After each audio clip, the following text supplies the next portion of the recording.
another session of Talking Films Online. This is a very special session. We don't do it very often. That is, Gita and I try not to thrust ourselves on Talking Films Online discussions. But this time is it's very special. Because Gita told me that she's here. Gita, can you just stop screen sharing? Okay. Yeah. Oh. Yeah. So Gita told me that she's in the middle of doing work on this particular film. So then I said that it will be wonderful if all of us can hear listen to her work in progress, and that's how this session has happened. Gita needs no introduction. For 2.5 years, you have all seen Gita, but just for the record, because we are going live and we are recording it for posterity, so to speak, let me introduce Gita, who has suggested this film and will initiate discussion on it today. Gita has a PhD in Literature and Film Studies from the Maharaja Sayaji Rao University of Baroda. Her study, The Nation in War, a study of military literature and Hindi war cinema, was published by Cambridge Scholars UK in 2014. She's also published papers on cinema in journals and edited volumes, 2 novels. She has 2 novels to her credit. I think 1 or 2 more are in the offing. A children's book, short stories, poems, and also a couple of films. And of course, she is a co-founder of Talking Films Online. So as I said, this is a very, very special session, Gita. I take great pleasure in welcoming you to TFO, this time as a discussant, and over to you. Thank you so much, Nikhila, for that warm welcome. And yeah, it feels a bit weird to be on the other side of the table, so to speak. But thank you so much for this opportunity. Can I share my screen now? Yes, sure. Okay.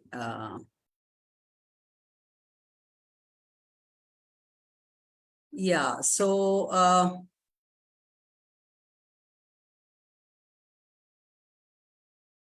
right. So this is the film I will be initiating a discussion on.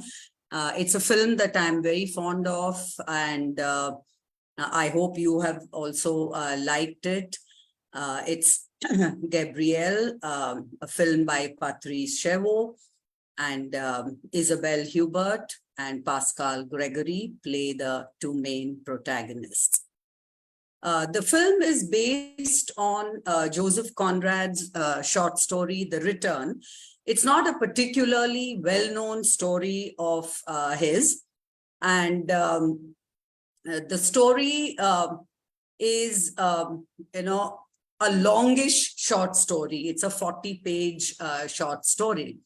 And I don't really want to stretch the idea of adaptation as such beyond a point, but at the same time to just give you a brief background of this short story, because a large part of the story and the plot are definitely adapted into the film, but I would rather like to see the film as an independent entity in itself. Although, of course, we will be, I will be coming, making some references to it on and off. So The Return, a dark and haunting domestic drama, an exploration of human relationships, especially marital, is Conrad's The Return was written in early 1897. The rich businessman Alvin Hervey returns home one evening to the shocking news of his wife's exit from home conveyed to him through a letter. Alvin, of course, becomes Jean in the film. Even more shocking than this news is the sight of the return of his wife, who has made her way back home after realizing that she cannot leave him after all. The rest of the short story focuses on a quietly disturbing examination of their marriage by the husband and wife, engaged in at times with a cold and objective stance, and at others with a great deal of annoyance and exasperation. Interspersed within such a scenario is the noisy, cheerful atmosphere created by the scenes of the soirees that Alvin's wife is famous for. The story, of course, ends with a twist, and we have seen that in the film as well. Who is Patrice Chevaux? Patrice Chevaux was a French opera and theater director, filmmaker, actor, and producer. In France, he is best known for his work for the theater. Internationally, he is known for his films La Reine Margot and Intimacy. Winner of almost 20 movie awards, including the Cannes Jury Prize and the Golden Berlin Bear, Chevaux served as president of the jury at the 2003 Cannes Festival.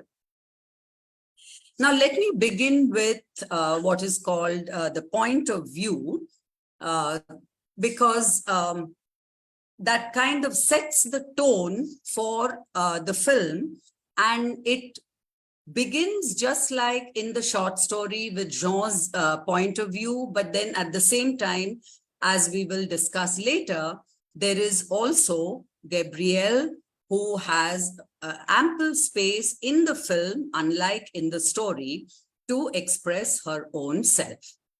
Clearly, the film begins with Jean's POV. The voiceover conveys him as a self-assured, pompous, and confident man. The walk back from the train station to his home is used to give the audience a background to his story through voiceover narration. Unlike the short story, which is a monologic text, the film is dialogic in that it offers multiple POVs. There are several dialogues attributed to Gabrielle that reveal her ideas, attitudes, and reasons for both leaving and returning. Now, this character, Jean, Alvin Hervey is Jean Hervey in the film. Now, how is this character, one of the main protagonists, portrayed in the film? We first meet Jean, tall, dressed in a suit, with a cigar in his mouth, as he steps out of the train looking self-important. The voiceover then further familiarizes us with his story. When he meets his wife, the first thing Jean says to her is, "You're muddy there. It's an ugly sight." These are highly connotative lines that foreshadow the way in which he will move on to besmirch her character. It also shows us how his wife's physical appearance is important to him. His concern with his social standing and the resultant humiliation reveal the nature of his relationship with his wife. So conscious is Jean of his social stature, his primary anxiety with regard to his wife's fleeting departure stems from his confusion about how to face the world. In a line that brings to mind the Prufrockian dilemma of appearances, Jean says, "I have no time to compose the appropriate face." There's an irony at play here. Despite his self-consciousness of status, it is he who creates a ruckus in the second Thursday salon scene that attracts the attention of the guests. The ritual of having meals together with the servants serving them is important to Jean. The act provides a semblance of normalcy, even if it causes immense discomfort for Gabrielle. In such a prescriptive act of domesticity, in which the man and wife are to eat together, come what may, lies the idea of stability for Jean, who is prepared to forget what happened between breakfast and dinner so long as they go through these rituals together. Now, the film has an extended discussion between these two characters about their love, marriage, etc. And during these discussions, we find Jean alternating between an ersatz tenderness and a loud, vulgar aggressiveness. In one scene, all of a sudden, in a moment of compassion, he asks Gabrielle if she needs water, and then he flings the water on her face. The shift to aggressiveness is marked by physical assault when Jean attacks Gabrielle on the staircase, the attack almost amounting to rape, which follows Gabrielle's expression of extreme disgust when she says the line, "The thought of your sperm inside me is unbearable." Such an intense reaction comes from the fact that Jean is now aware that his wife is involved with his editor, a person he considers as oily and vengeful. These are his own words. Jean chooses to term her relationship with the editor as passion, not love. Not only does he enforce the ritual of eating together, he also takes the liberty of deciding the nature of his wife's relationship with her lover. Clearly, power and control are at the roots of his marriage, which is shown imploding on the screen, an event that we as the audience is witness to. Okay, now we move to, I'm sorry, I mixed up the PPT. We move to characterization of Gabrielle. In the shift from the short story to the film, the most stunning change that occurs is that the wife gets a name. Conrad leaves the wife unnamed in the short story, referring to her only as wife or she, or just once as Mrs. Alvin Hervey. In the film, not only does Chervaux christen the wife, he goes on to name the film after her. Thus, unlike Conrad, who makes no authorial intervention to influence the reader's perspective, Chervaux clearly foregrounds the woman's story. It is her voice that is meant to be heard. Thus, in altering the focalization of the narrative, Chervaux's film demonstrates the shifting ideologies from source text to the adapted version. How convincing a character is Gabrielle? Gabrielle appears shockingly conservative. Her return, her silence in the face of Jean's aggressiveness, submission of her body in the end, all of which perplex the viewer. Now, I just want to leave you with a few questions, which I hope are provocative, and we can take that up during the discussion. How convincing a character is Gabrielle? Do we feel a sense of disappointment when her replies to her husband about reasons for return are diffident, unsure? Does her submission of her body in the end of the film make us shift uneasily in our seats? Do we tear our hair when she returns? Now, in spite of all these doubts that we as the audience may have, the film seems to help us in bringing in some rationale behind her actions. Gabrielle is intensely philosophical when she utters lines such as, "When you don't matter, you can come and go." Now, I find this line profoundly moving. Another line of hers, "If I had known you loved me, I wouldn't have returned." And equally so, when she says she couldn't live with the editor as love is too demanding and she was not able to meet those demands. Now, along with these two main characters, we also see a number of, there's in fact a retinue of servants in the film, and they play an important role, even if all of them except for one has a dialogue. So how is class portrayed in the film? A retinue of housemaids form part of the film, comprising only women, much to the consternation of Jean. And that this is according to Gabrielle's desire. They are dressed in uniform to depict them as an identifiable group rather than as individuals. There is hardly any verbal communication between Jean and the maids. He uses, in fact, it looks so condescending, only gestures, dismissing them when they are seen as obtrusive, and on the other hand, calling them in when they are needed. Gabrielle, by contrast, has extended conversations with one of the maids, Yvonne. She is not exactly kind to her. In fact, she calls her names like spy.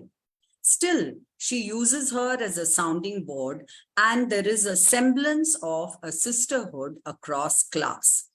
Especially when things have come to a pass in the second salon scene, it is Yvonne's hand that Gabrielle holds and not that of any of the women who frequent her soirees. We also, in one particular scene, and in fact, it happens to be one of my favorite scenes in the film, see how there is a hierarchy amongst the maids. Yvonne's closeness to the mistress of the house enables her to enjoy a smoke. You can see that in the picture I have put here, while the much older maids are scurrying around, cleaning up after the grand Thursday dinner. Now, I want to move to camera movements because the whole film I felt was really shot in a very thoughtful and well planned out manner.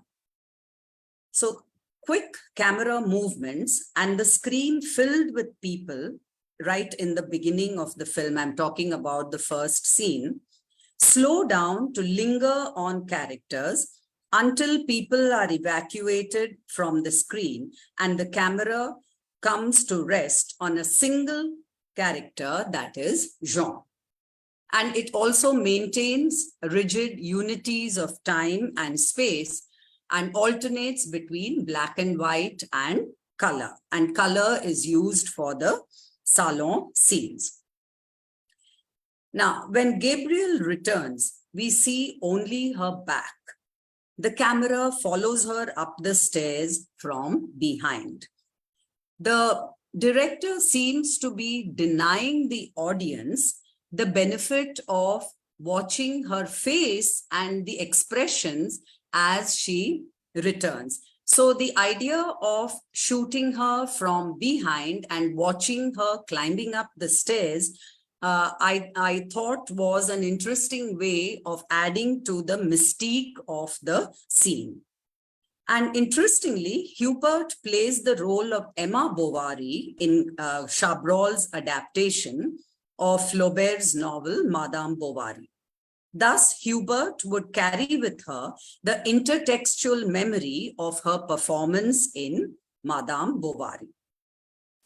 The film is replete with tight close-up shots of Jean and Gabrielle, whose every vein on the face speaks volumes of the tension in the scenes. Now, the mise en scène, again, a very interesting part of the film because everything is so beautifully planned. First, I'll discuss the setting. Setting, as we know, can take on an active role in cinema, directing us to the intricacies of the unfolding action on the screen. Chereau moves the spatial and temporal settings from the London of the 1890s and Conrad to Paris during the period of the Belle Epoque, which is the French term for beautiful epoch, a period of relative comfort and complacency before World War I. The term was bestowed to this period in retrospect after the horrors of the Napoleonic Wars and the two World Wars. The larger historical frame of the Belle Epoque in the film represents an era of optimism, stability, and affluence. French imperialism was in its prime. It was a cultural center of global influence. Its educational, scientific, and medical institutions were at the leading edge of Europe. Now, What I find fascinating is, as opposed to this, the setting in the Belle Epoque period, we are witness to the smaller frame of the couple's lives, which are far from stable and optimistic. So the spatial and temporal shifts also provide us with a lens through which to view Hervey's languid high society lifestyle, surrounded by objets d'art in a magnificent home, the labyrinthine architecture of which resembles the knotted relationship of the couple that resides in it. Now, mise en scène, the lighting. Eric Gauthier's suffused lighting foregrounds the theatricality of the dialogue. Just to give one example, the total darkness that alternates with sharply focused light from the maids carrying lamps through the dark corridors lend the aura of mystery of what is to come. This scene, as you know, comes just a little before the end of the film. Now, the costume. It is interesting that though the film has only 2 characters for the large part of screen time, several reviews characterize it as a costume drama. Gabrielle is first seen as a socialite in the salon scene, dressed in an embellished formal evening gown with jewelry made of pearls.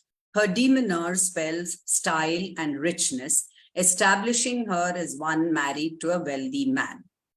When Gabrielle returns, we see her in black.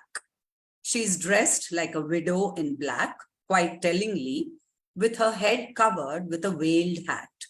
The face is veiled, hands are gloved, an appearance deemed appropriate for a high society woman. It is also quite symbolic because she's, as if she wants to put a cover on what she has just done. A number of scenes depict the maids helping Gabrielle to change for bed, during which she is seen in flowing white sheer chemises. The symbolic value of clothing in one such scene is significant. Gabrielle throws on a dressing gown over her chemise when Jean enters, indicating the distance she wishes to maintain from him. Now, Jean, on the other hand, is always seen dressed in suits that reveal his social standing. Housemaids are dressed in uniforms of grey and white with white caps. We have already seen how this kind of body coding through costume accentuates class divisions prevalent in the Parisian society of that period. Now, a few points on the shot composition. In many ways, this is a very stylized form of filmmaking. Each shot is carefully composed and resembles a painting. There is nothing out of place, and every object, every position of the actors holds meaning. Let us take just one example. Jean is standing, you can see here in this picture I've put here, and Gabrielle is sitting. This is just after her return. He is talking down to her as if scolding a truant child and demanding an explanation for her action. He doesn't yell and scream, rather talks softly and deliberately, which is far more intimidating than using a loud voice. Now, the background music. Italian composer Fabio Vacci did the background score for the film. The film is a French-Italian co-production. So Chevo was introduced to Vacci and he immediately took him on board. He composed some pieces especially for the film, and some were taken from his previous work. For instance, his funeral march, a prior work, was used as the background score for the extended scene of the servants carrying lamps, climbing stairs, and turning off lights. Soon after the sexual assault scene, the soundtrack is filled with an ominous score. The melancholic strains of a violin that are heard when Gabrielle descends the stairs to join Jean at the dinner table sound like an operatic overture. Now, Chevaux was an opera director as well. So we do see those influences, especially in the music. Sonic effects. Accelerated music marks the discovery of the envelope, and the impact of its contents are shown through sonic design rather than words. The crashing sounds of the decanter is followed by the sound of the splintering glass. Thus, such a sound image montage adds to the emotions being played out on screen. The sound of footsteps is prominent in the film. Stomping feet, Jean striding with great certitude on the paver blocks of the sidewalk. Dragging feet, Gabrielle returning home. Hurried footsteps, the maids in the kitchen, are some instances. The dining table scene is masterfully shot, full of tension, with low sounds of conversations, contrasting with the loud sounds of the servants' footsteps. The rhythmic sound of the cutlery and the dissonant kitchen sounds of utensils form the background score to this scene. And now I would like to conclude. The ironic twist to the tale that ends the film comes from the intentions of the protagonists. Gabrielle wanted to leave, but returns. Jean never thought of leaving, but finally walks out of the door and simply vanishes. Who stays, who returns? Both Jean and Gabrielle enter their own hearts of darkness and emerge incandescent, even if broken. Even if the film revolves around the theme of infidelity, it rises above it to encompass the themes of appearance versus reality, truth versus illusion, frailty of human relationships, and the strength of female bonding. The fact that it is shot almost entirely indoors and its dialogue-intensive script may give it the feel of theater, yet the movement from black and white to color, the close-up shots, use of graphics, all of it make it indubitably cinematic. Thank you very much, Nikhila. Over to you. Thanks a lot, Geeta.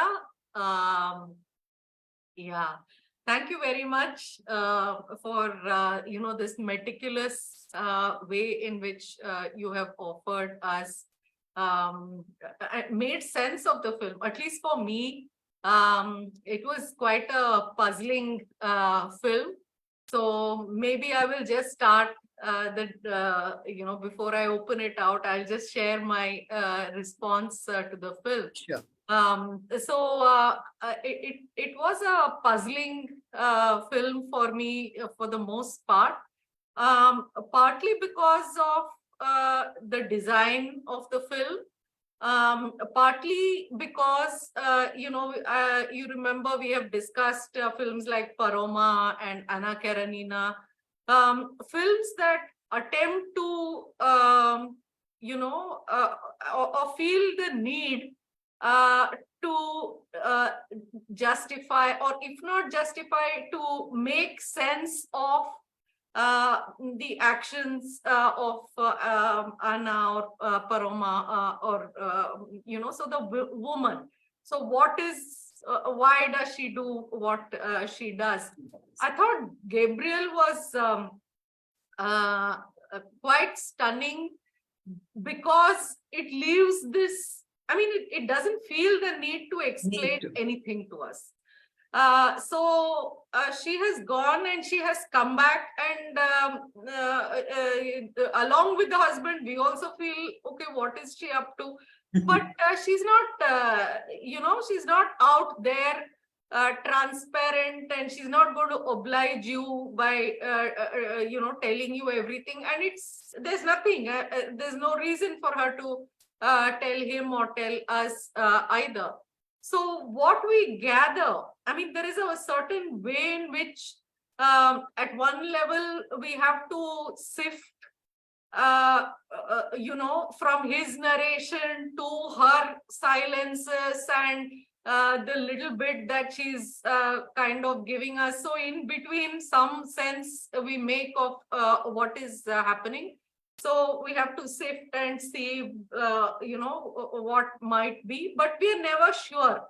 So there is a sense of not fully comprehending, I think, at least for me, what is going on, most of the time, because the film, I felt, does not oblige us, oblige our need for full disclosure, so to speak. So there is, she holds back, and in that holding back, I think is also an immense strength.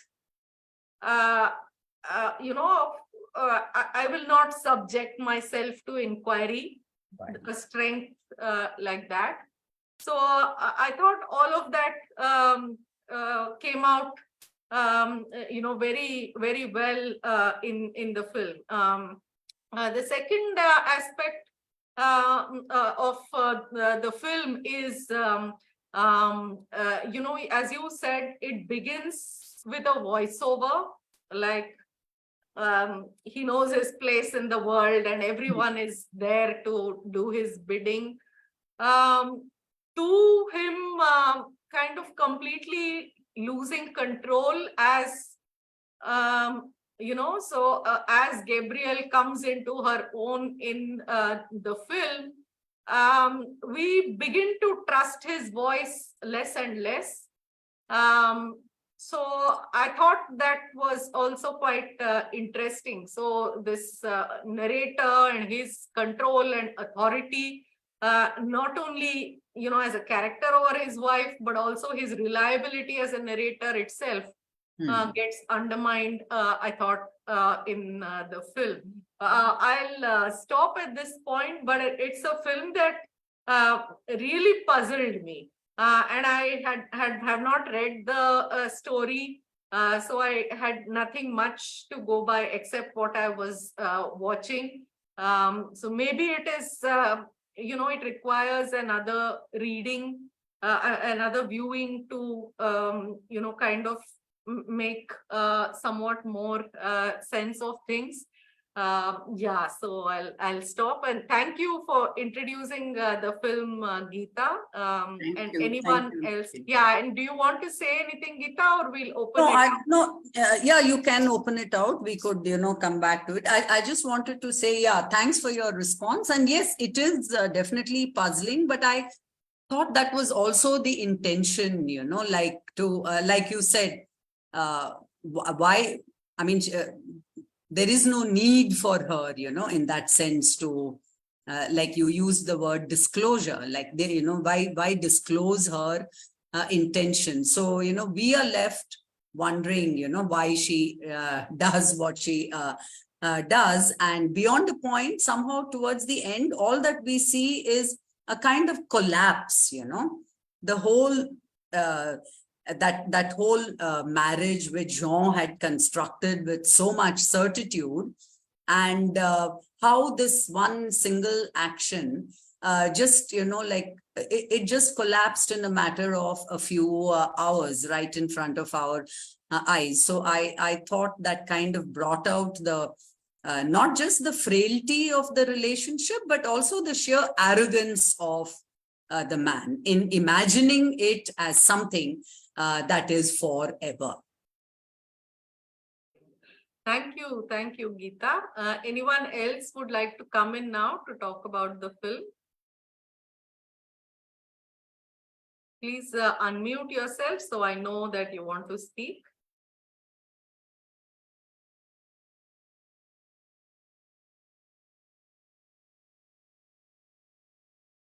Yes, Sony, please go ahead. Please go ahead. Hi, thank you so much, Gita. It's always wonderful listening to you. Thank you, Sony.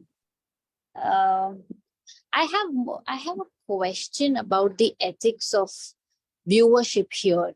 Okay, had we watched this film in a theater, maybe this question would not have arisen at all. I kept on wondering what is the brightness at which I should watch this film, because as I was looking at the film, I could only see my own face, the wall behind me, the sofa on which I was sitting, and it was very scary. It brought, I mean, I know I mean, right now Nikhila brought up the reference to Anna Karenina and that, which says, all happy families are, similar in the same way, but every family is unhappy in their own ways. And I was wondering, my goodness, if one is watching this on laptop, that is so scary. It looks like, my goodness, it could be the story of any family. So that brought in the idea of, was I fiddling with the viewing experience too much, or what was I doing, and what is my role as as audience here? So that was something which got me thinking a lot. Yeah, thank you. Okay. Was it the extent of identification with the character that No, not the character. I'm saying, yeah, maybe to that extent also, but the play of darkness, especially darkness, yes. in the scene. So, I could see as if I'm seeing nothing and this laptop is shut, and I'm seeing my own face, and, I'm seeing my own walls there. Yes. There is, where extremely suffused, lighting, and I think it also contributes to, making the whole thing claustrophobic, which is what perhaps both of them must have experienced because of the nature of the discussion that they were having. Probably it's that. Yeah. Thanks. Yeah, anyone else? Would anyone else like to come in?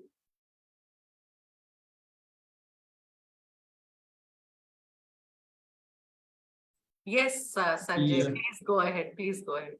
I had read the story of Joseph Conrad, and the story starts in the third person.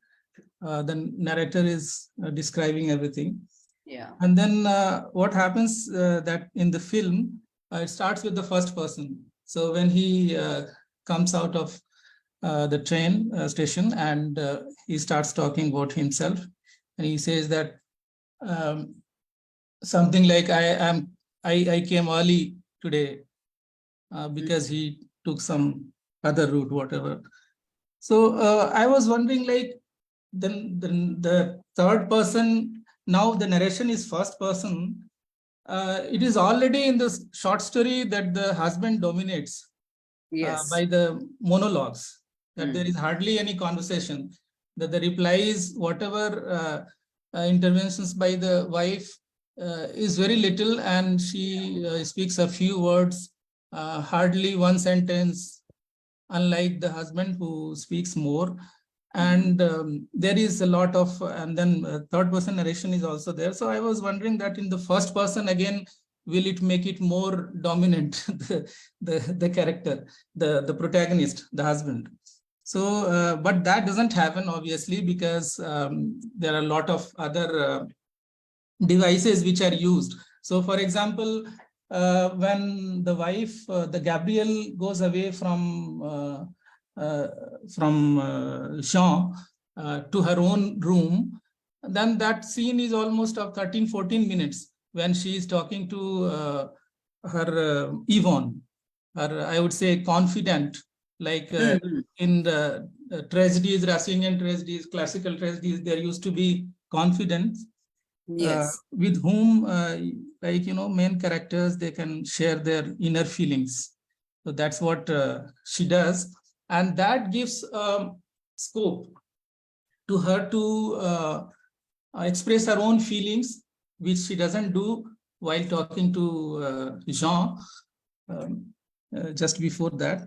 And she can express her own desire, feminine desire. And she's also asking Yvonne also whether she also had some pleasures in her life And then she also responds.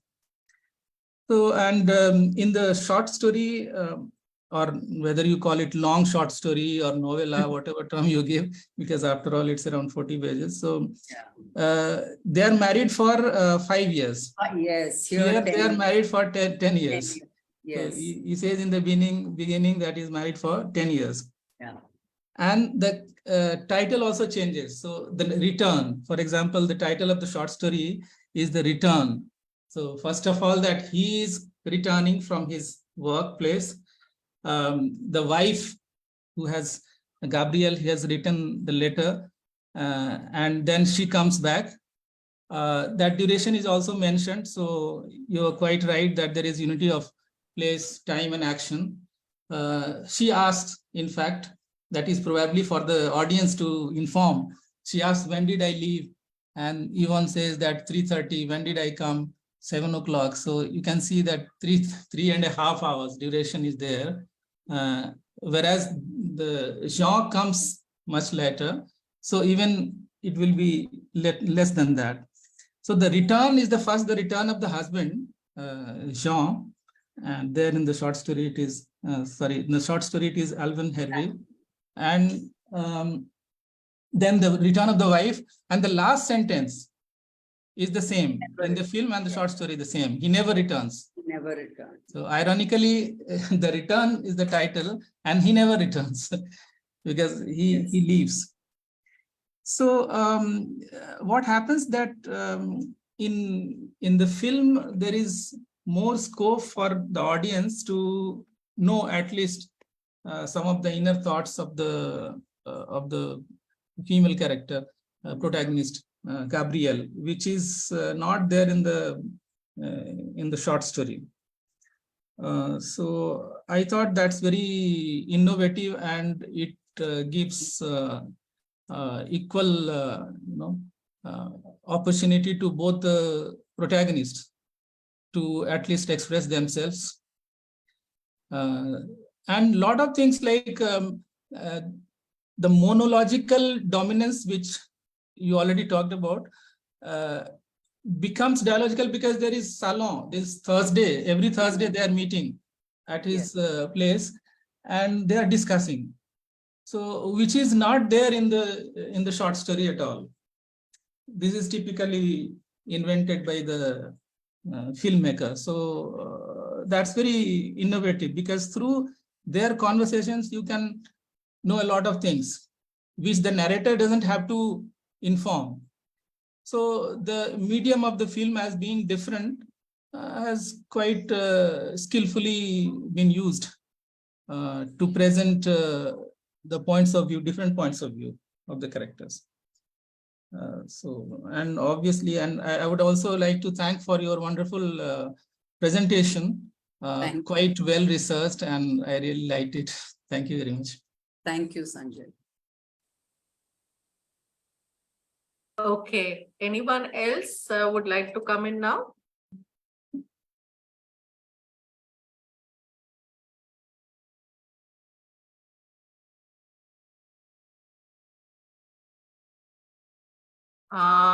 Madhurima, do you want to speak? Or yeah, please go ahead. Yeah, go ahead. My voice might break. Hello, Yeah, please go ahead, Madhurima. am I audible? Yes. Yeah, so I just wanted to point out in the conversation between Gabrielle and Yvonne, I find that the difference in the definition of happiness is quite interesting. Yes. Yeah. So here you're so right. Yeah, the definition of Yvonne's idea of happiness is much more independent rather than being dependent on the man. Yeah, and it somehow leads to the dimension of the class difference, I think. Yeah. Yes. And I really agree with Nikhila ma'am's idea of the film as a puzzle, because I just watched the film once and somehow I felt that I am not able to find a closure to the film. Yeah. So that is what I wanted to say, and thank you for recommending the film. Thank you. Thank you. Yes, it's a kind of a, a cliffhanger ending, like, you're just taken up to a point of the narrative and you're just left there, like we don't know.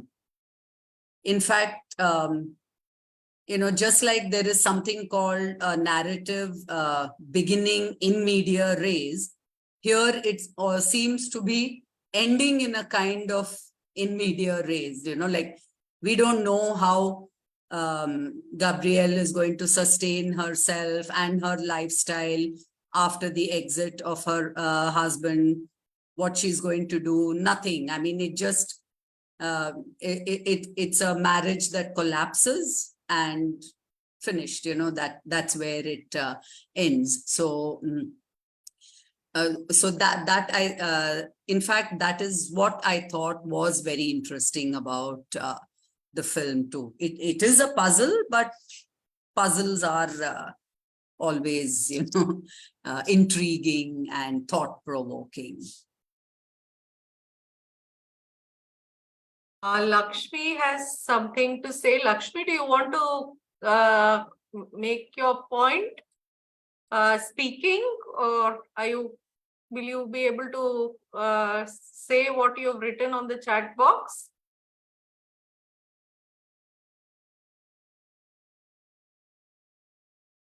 Or should I just read it out? Okay, so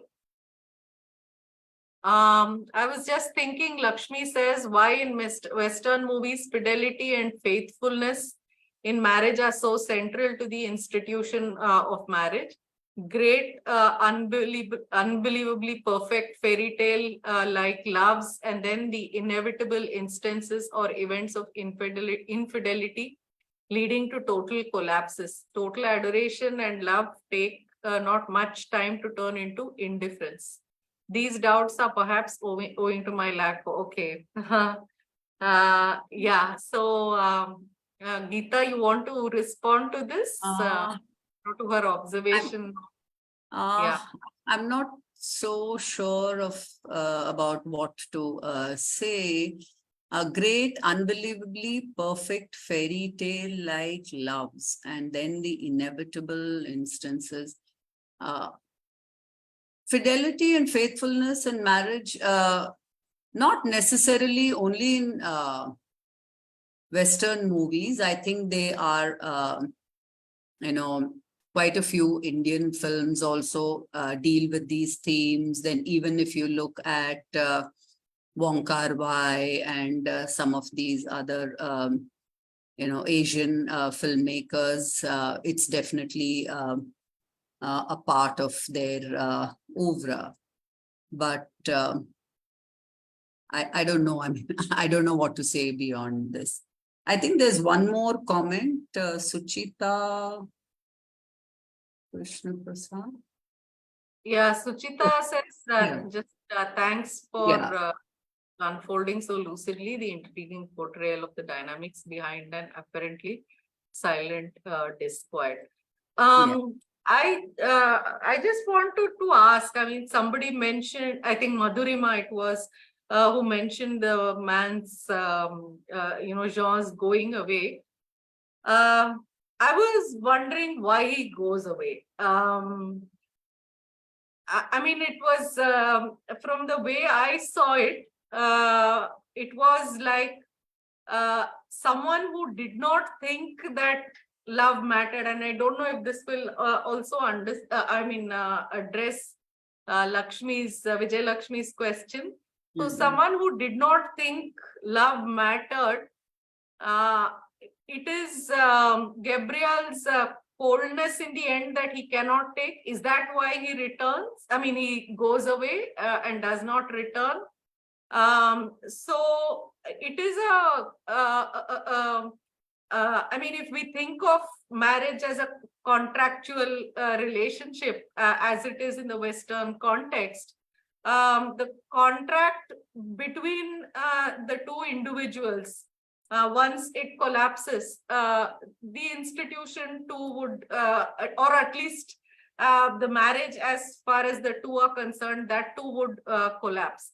So I think it's this going away and the comment on marriage and what marriage means. I think they're somehow interconnected. I don't know if Gita would Yeah. agree. No, definitely, definitely, there is, an interconnection between the two. But yeah, Jean's vanishing, yes, there is, some ambiguity about his reasoning for it and why did he do that. Like you said, for someone for whom love was not really so important. But what I felt was, he was always very proud of his wife as a social asset. And because, of the salons she hosted and all of that. And there are several other references to him being very proud of her as an elegant, beautiful woman that he has married. So once she has this, taint, so to speak, he probably feels that she is no longer good enough to be, shown off as an ideal wife to his world, to his, and she no longer adds to his social standing. So that is the reason. But then, he cannot say that so directly, so he couches it in the vocabulary of love. And he asks her, can you pretend, can you stand this? And she says yes, and he says I cannot, and that's when he walks away. I don't know, I thought that's how I made sense of his vanishing. I kind of thought it's coming back full circle. So she was the one who expected love and Yeah. could not take his coldness. But she returned from the editor also, because she began to realize that when you're really in love, it's a huge demand. And she says, that my frailty, my frail body, this one cannot really give that kind of total commitment and love. So it's it kind of, to not love frees her from that compulsion to love the way the man expects. And how reliable is she? I mean, if, for instance, in that sequence, that Thursday sequence, there's nothing for us to, say that whatever she's been saying that has happened, there is no endorsement from Anybody, or yes. Yeah, and also even the man concerned, the editor too. Editor. He also seems he's come in there and he's looking pretty okay. So how is it something that is what she has kind of made up? You wonder, and so that's what I meant by how this film is quite obscure for me. Yeah. Anyone else who would like to come in? Lalit is there. He has watched other films of Shevo. Maybe he would like to say something? Lalit Rao? Yeah. Lalit, anything to say at this point? Yeah, please go. Good evening, Nikhila. Good evening, Gita. Good evening. Well, to tell you the truth, I was not able to watch the film because my laptop was full, and by the time I cleared the contents of different drives, using the external hard disk, it was already evening. So, but what I heard what you said, but I just want to mention very emphatically that I mean, this film really will give rise to this desire to watch other Patrick Shero films, because he's very much very much a theater director, because he comes from theater background, and as you mentioned, Yeah. opera also. So I would rather say I will watch the film and then maybe I'll write to Gita separately. But at this point of time, I can say that the influence of theater is very much visible, as Sanjay and other people have pointed out. Sanjay spoke about Racine, and another thing is that a lot of other films which he has done, even though they are not like period films, okay. But if you take, for example, he did a film called "Those Who Love Me Can Take the Train," and the entire film is set in a train. Okay, it's about a guy who dies, and then these people go for his funeral. And the way he shot it, it's just brilliant. This the entire film on the train, and and then many but this one yeah. Those Who Love Me Can Take the Train, and this is a film which he did in 1983. L'Homme Blessé, the injured man. That is also quite a different, but it's a different kind of a homosexual tale, but very urban, very violent. Okay, so I mean, what I at this point of time, I really feel we should all be in awe of him because of what we have seen, and we should really explore other films to really know more about Patrice Chéreau, because he died some years ago, and I mean, say that void has still not been filled, because there are very few of these directors in France now who are currently working, who have assimilated both theater and cinema, in a single body of work. So that's what all I want to say. But I'll watch the film and I'll write to you, Geeta. Sure. Thank you. Thank you so much. Anyone else who would like to come in?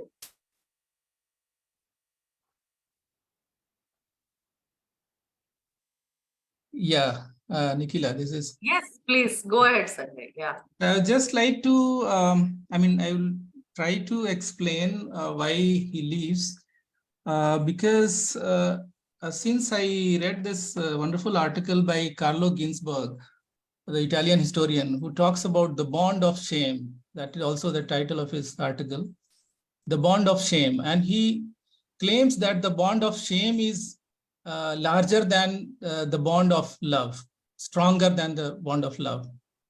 Well, in this case, we see that from the husband's side, it is more about the possession, and as you rightly pointed out, that she is like a property and of which he can be proud, very like in the society, he can showcase her in the salon where all the guests are sitting, and she can talk well, and she's appreciated by everyone. So what happens that if you remember closely some of the like his what he says, that he would have preferred had she died. Yes. Rather than coming back, because in that case he would have at least responded to the people around him if they ask where is she. I mean, it is easy to respond, okay, she died, okay, simple. So I mean, if you love someone, how can you think of like someone dying and accepting that rather than someone leaving you? So the death is preferred in that sense. But this kind of shame, that what the people will say and how he will reply, Yeah. because he says that nobody should know about it, the maids should not hear whatever we are talking, and he opens the door when she leaves. He says that nobody should know here between whatever is between us. So that in other words, it is like the bond of shame is really stronger than the bond of love. And last scene when he has to leave, so when she is inviting him to make love, and that time it is really, I think, finally the bond of shame which dominates, and that's why he leaves.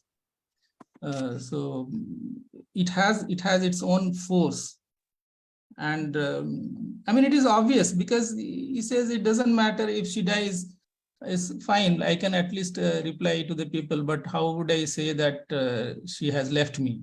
So that is it. The focus is on himself rather than her, like as an individual. So how would he reply? How would he face the situation? This shame is too much, and he leaves because he cannot stay there with this shame. So ultimately, the shame triumphs over love. And we can understand this when I think of, honor killing. I understand how people, kill their own children and their own brothers, sisters. How do they kill? So that explains that the bond of shame is stronger than the bond of love. Anyway, that's what on those lines I was thinking. That's Yeah, a great insight. Yeah. yeah. Anyone else who would like to respond? Sridhar, Tarakeshwar, Maniraj sir. Tarakeshwar, yes, please go ahead. Uh, the discussion in the film is quite interesting, but this desire for a closure, for an understanding of what actually happened and why it happened. Uh, yeah, it's interesting to pursue on those lines. But I was also thinking that the film is also about the tension between marriage as a bond between two individuals. And again, who are these individuals? In the film, there's a lot of discussion. I don't know who you are. The one I knew earlier and the one now I'm confronting are two different things. So the change in the individual that happens, do they remain the same? Do they remain the same individual? So there is a change that happens. And when the change happens, what happens to this contract or the bond between the two as an institution? Is something that the tension I thought. And here it need not be going out, coming back. As you, many people have raised doubts about did it really happen or she's making it out. For the most part, I thought she's making it out. She's testing him by doing this. Or whether she is doing it or the narration is doing it to him, to her. So the tension is between the changes that happen within us and the bonds or the agreement or even the consensus that had earlier. So once you give a consensus and then there is a change in the consensus, then what happens to it? So once you're together and there is a bond, there is an agreement, then you change. So the change is happening at both sides. I think that is the tension between the institution and the quote unquote the law or the society treats individuals as stagnant. But at least in the European context, when there is a change, there is an exit point which is easily available. In fact, the first reaction from the Jean is also that legally I have a strong point. So he's thinking on those lines. So in that sense, there is an exit point. But more than that, even they themselves are not sure what they are up to or what they stand they should take. So they keep on shifting. Why do they shift? Yes, as everyone else pointed out, including Sanjay, there are social factors. It could be shame, it could be some masculinity, it could be sheer how to face the somebody else who believes that fidelity is an important issue in this institution. So whatever the reasons for this shift in their stand, but there is a shift, and even the individuals themselves don't know what the shifts are. And in fact, the shifts and the stand that they take is discursive in the sense that what the other person says, you say it at that moment of time. So that's why you see these people constantly oscillating between different emotions, aggressively sexually assaulting her to trying to hold on to her, beggar. So there is a shift. I think that is the point that the film is trying to make. So how do we, this institution which assumes that individuals are a concrete entity who hold on to certain values and ideology, and then the individuals who are prone to change and constantly shift their subjectivities. I think that is the tension that comes out. And then he leaving and going out, again, it's a metaphorical thing. He is leaving a certain position and he is going out. When she is leaving, she is taking a certain subject position. And then when she comes back, she takes another. Why this shift occurs, we can go on discussing about it. But the point is the tension between the notion of an individual as a person and then the shifting personalities within us. I think that's the point the narrative is making. Thank you. Okay, thank you, Tarakeshwar. Anyone else? Geeta, would you like to respond? Or anyone else? No, I just want to thank Tarkeshwar for that line of thought. That is something I haven't really thought much about, and thank you, Tarkeshwar. Yeah, just one thing. Sorry if nobody else is Please speaking. go ahead. Yeah. So in the conversation itself, as Tarkeshwar pointed out, that we see that the people are talking about the behaviors of other people, and the husband, Jean, says that, you know, he knows everything about his wife, and he says even her inner feelings. So he thinks that his wife is like transparent, you know, he can see through her. So it's like a challenge that, you know, it's a claim which is questioned in the film, that you cannot, human beings are unpredictable. You cannot, you know, predict their behavior, what they're going to do in future. And the fixed notion of the character is challenged. Like that was initially, if you go through the literary history, we find that in 19th century that there are characters in the novels. But in 20th century, with the shift of modernism, then the character is lost. That we don't know what is the character, means the fixed thing about the character which has been created by the novelist. There is no predictability. So you can know someone only partially, and you don't know also that in future what that you know, person will do. So this is what exactly happens, and that confidence of Jean is shaken. He thought that, you know, he knows everything about his wife. His wife will never do like this. His wife will, no, he's too much sure about that. And that confidence is shaken. So that proves that human beings are not so predictable and transparent. Yeah. Yeah, to the extent that he tries to define her relationship with the editor as well, you know, which is what I said, shows the extent of power and control he has over the whole situation by terming that as passion and not love. And so in understanding his own relationship, he's also defining and trying to make sense of his wife's relationship with the editor.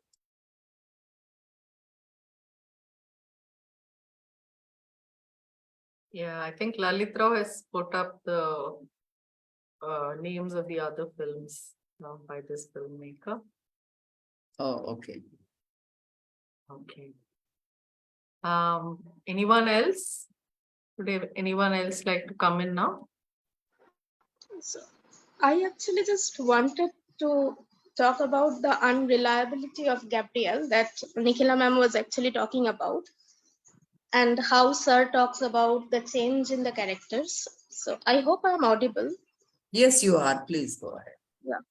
Yeah, so I think this unreliability of Gabrielle is what made Jean to think about his idea of marriage in terms of the husband and the wife. Because earlier when he talked about marriage, it was all in terms of the society or in terms of Gabrielle as a prized possession. Now, then he said that love is not important to him or intimacy is not important to him. But when he comes to know that Gabrielle has loved someone outside marriage, or has enjoyed sexual pleasure with someone outside marriage, then only this becomes important to him. And that is why I think the sexual assault scene comes in. This is what I observed. So this change into character actually happens through the unreliability of Gabrielle, as if Gabrielle is trying to make him think through the lines, because the idea of marriage that these two people have are very different. That is what I was thinking. Yeah. Yeah, even in the conversation that they have, I think at some points one gets the feeling that Gabriel is almost, teasing him and enjoying when they talk about,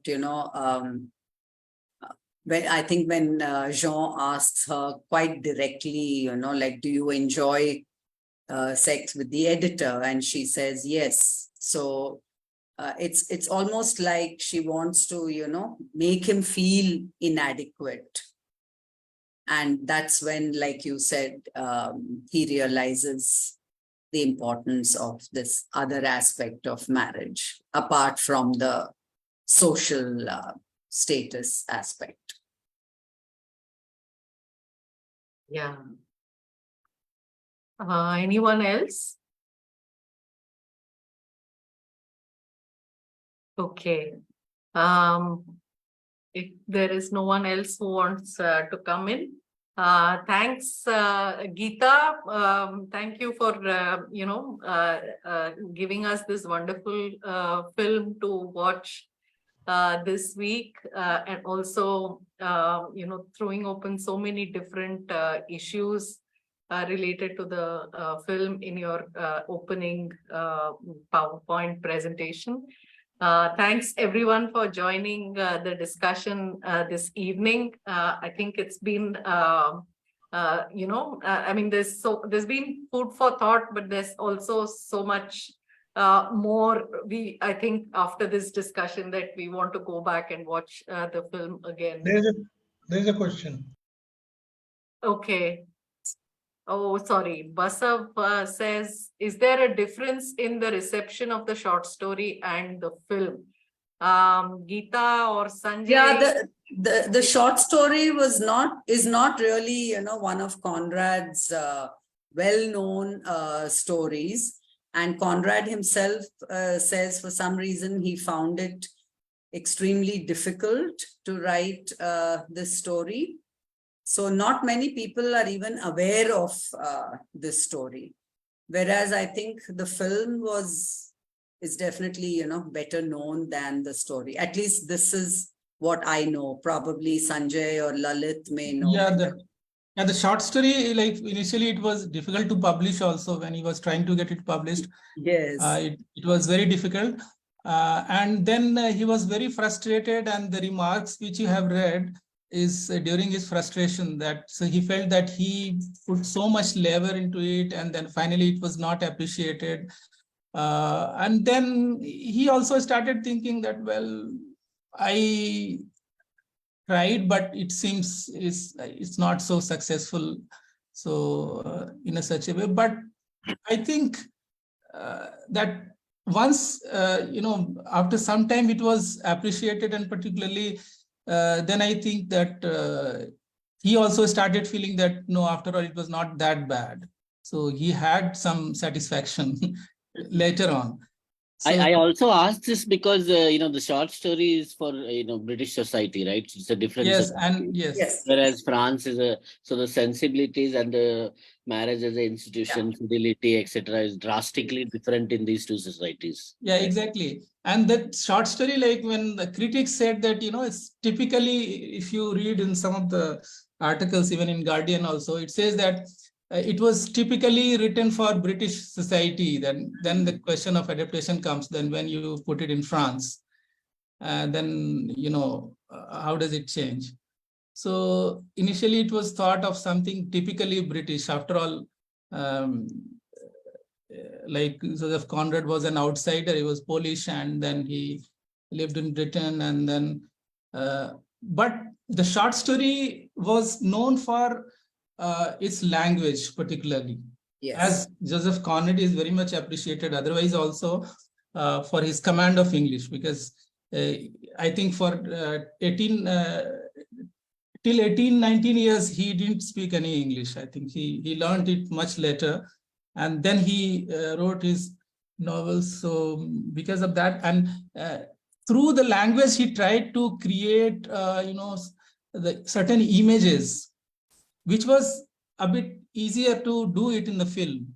But the language was very powerful in that sense, though it was too much labored also, sometimes ponderous also, because of certain expressions. But I think he had actually put a lot of hard work into his writing, and he was frustrated because it was not easily getting published initially. That was the case. Yeah, thank you so much. Was it before Heart of Darkness or after? Do you know this chronology wise, that short story? Yeah, I think I had the dates. The short story was written in early 1897, I think. 1897, yeah. Mm. And Heart of Darkness, I think, comes a little later than that. Okay. Yeah, I'm not sure. Can check. Yeah, if I'm not mistaken, Heart of Darkness is 1891. So it was already 1899. 1899. so after this. Okay. So it's after, yeah, it's after. After the. Thank you. Yeah. Welcome. Okay. If there are no other questions, comments, then I'll say good night once again, and thanks Gita, and thanks everyone for joining. Thank you, Nikhila, for this opportunity, and thank you all for those who logged in and thank you very much about it. Thank you, Gita, and everyone. Good Thank night. you, Gita. Thank you, Next week. Good night. Yeah. Good night. Bye. Have a nice weekend. Bye.